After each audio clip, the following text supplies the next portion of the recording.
Hey guys, I thought I'd do a little video on some of the shortcuts that you have available to you in Final Cut Pro. Now, if you're anything like me, I live and die by the mouse, which is just one of those things. But it does take a hell of a lot longer working with the mouse. There are certain shortcuts. I do use some shortcuts, I must admit, but by and large, I use the mouse. And I'm trying desperately to get out of those habits. So I've got a few shortcuts I think we need to use, especially in the beginning if we're learning Final Cut Pro. It's just going to instill some really good habits. So if you're fortunate enough to be watching this video and you're only starting to get into Final Cut Pro, listen to me very, very carefully. I'm using it for about a year, maybe more. And it's a lot harder to get out of those habits. You're a lot better placed if you start off with the right approach.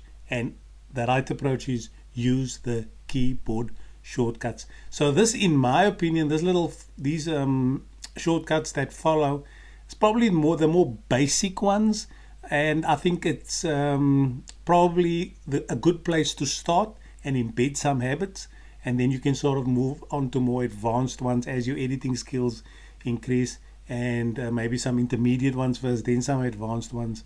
So without any further ado, let me jump into some of the shortcuts that I'm trying to use.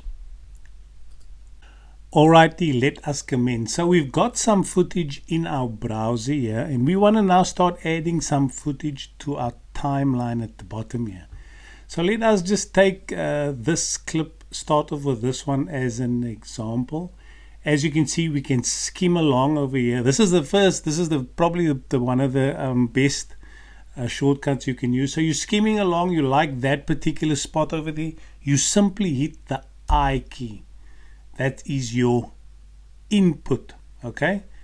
And then you skim along some more, and you simply hit the O, and that is your output, right? Or out place, or in place, or out place, whatever. But you use the I and the O to select the piece of the clip that you want.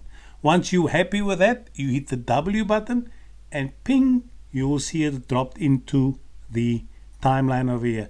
Now just be careful, the W will only drop the clip wherever the playhead is. So just make sure you remember that. So it's worth mentioning that these shortcuts are actually very ergonomically placed, and you'll see things are grouped together nicely. For example, we started off with W, which we know now is going to insert the clip wherever the playhead is, and then we moved to the I and the O, which we know is selecting the input of the clip and then the output of the clip. So the I and the O is grouped nicely together, and later on you'll see we'll talk about the J, K and the L, how those are grouped together nicely, and also the Q, W and the E.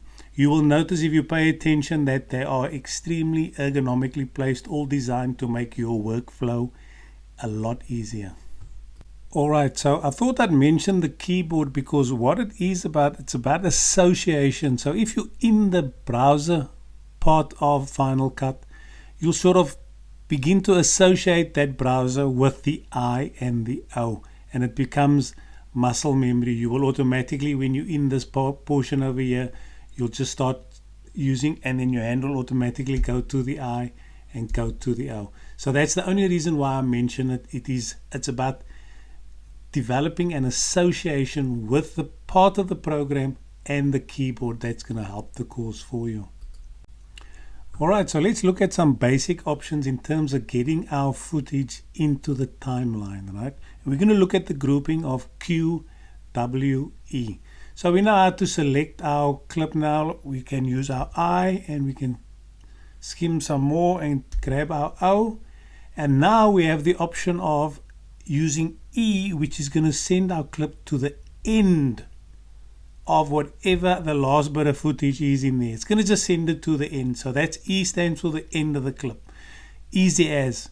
Let's go to another clip. We look at this one. We think, oh, that's rather exciting. Kind of like this one. Let's move out, for the sake of this example, Let's move our playhead to here just so that we can see it nicely on the screen. This would be perfect B-roll, for example. So what we do there is we use our Q, ping, and the Q will simply put the footage that we've selected on top of the footage. But make sure you are happy with where your playhead is, because it'll place the footage that you've chosen right there. Alrighty, so now that we know how to get our footage into the timeline, the next sort of obvious thing to look at is our playhead, and how can we move this playhead around quickly and easier to get it to the position we want it to be, so that we can make our cuts, we can drop our footage in quickly and efficiently. And for that, we're going to be using the keys J, K, and L. So let us just start off with a K for the time being. Oh, I beg your pardon. Let's just start off with J. If you hit J, as you can see, it goes back quite quickly, right? Hit the K and it'll stop. Hit L, it'll move quite quickly to the right. Once again, hit K and it'll stop. Let me just put the thing a little bit softer here so you're not hearing the background noise. So L simply moves forward, K stops, J simply moves back. Double tap J, it'll go quicker. Double tap L, it'll go quicker. Triple tap, it'll go even faster. So you just need to remember that 1, 2 moves it quite quickly, 1, 2, 3 moves it really quick, and K stops the footage. Very, very handy if you need to get your playhead to move around your timeline quite quickly. Alright, so let's have a look at some single letter shortcuts that I typically use. I do use Blade quite a bit, so that's just simply hitting the B, and you can see it's converted to the Blade tool, and obviously that'll cut wherever the playhead is, or you can just go Command B and it'll cut exactly where the playhead is. And then to get back to your select tool, you simply hit A and you're going to get back to your select tool.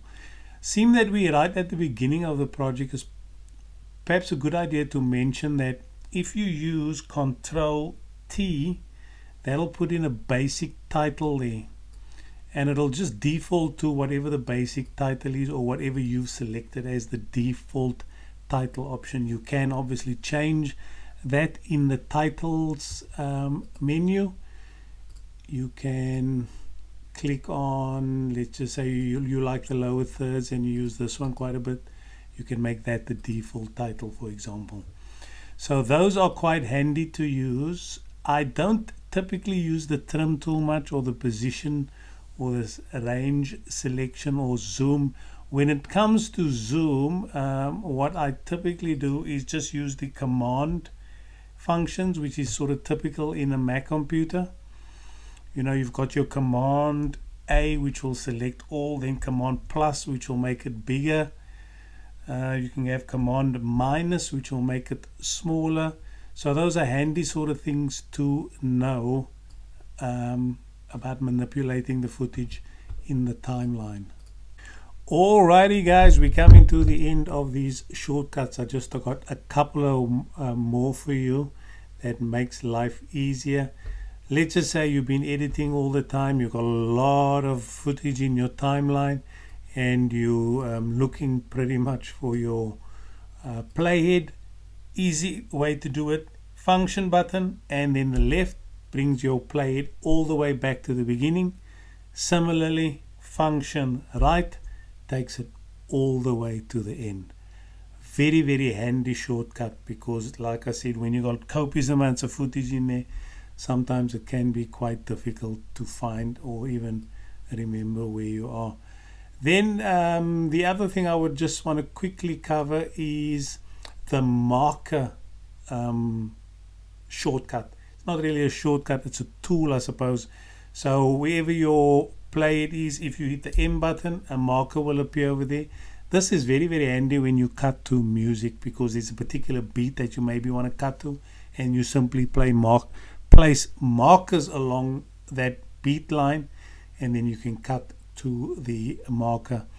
Another thing is you can change it from a standard marker to a to-do, so you then know, oh, okay, it's orange, I need to maybe place B-roll or something. You can put in over there, you can mark it as being completed if you want to. It is very, very handy to have, something that I would certainly encourage you to use. Alright guys, I'm gonna wrap it up there. Those are the shortcuts that I'm mainly using. Some of them I'm very, very good at, others I'm still trying to embed as habits, but I thought that keyboard sort of, you know, place in Final Cut, that once you make that connection, it does become a lot easier. And as you can see, the way they've grouped the keys together, it does work quite well. Those are sort of quite basic ones. There are more advanced ones as your editing skills become better, but I will unpack those probably in another video as my skills improve. I'm still reasonably beginner, maybe scraping a little bit of intermediate stuff, but by and large learning and loving it at this point in time. I really hope you guys enjoyed that. I hope you got something out of it. If you've got other shortcuts which you think is kind of imperative, I'm sure I've missed a few, then feel free to drop them in the comments below, because we're all about sharing the learning, sharing the knowledge here, you know. Also consider to subscribe. If you like the video, hit the like button. The reason why I ask you to subscribe, I'm trying to build up a bit of a community of people that are at a similar place to me in terms of learning videography, learning editing, learning all about cameras and everything that it takes to master the art form. I started a blog called Aperture to Zoom, which, as the name implies, I have the intention of basically unpacking and going through everything from aperture to zoom. I'm excited at the prospect of learning something new. Who knows where it'll end up, you know, maybe in a videography career. Maybe I can start shooting weddings. I really love travel videos. I live in New Zealand here, one of the most beautiful places in the world. So I want to really start capturing this beauty and sort of showcasing it in videos. So please consider subscribing, following along. Let's build up a community of basically apprentice videographers, and let's help each other learn and grow. Anyway, I'm going to wrap it up there. I didn't mean for this video to be this long, but such is life. Sometimes they are like this. I hope you've enjoyed it. Hey, have fun, be good, take care and enjoy, and we will catch up in the next video, no doubt. Over and out.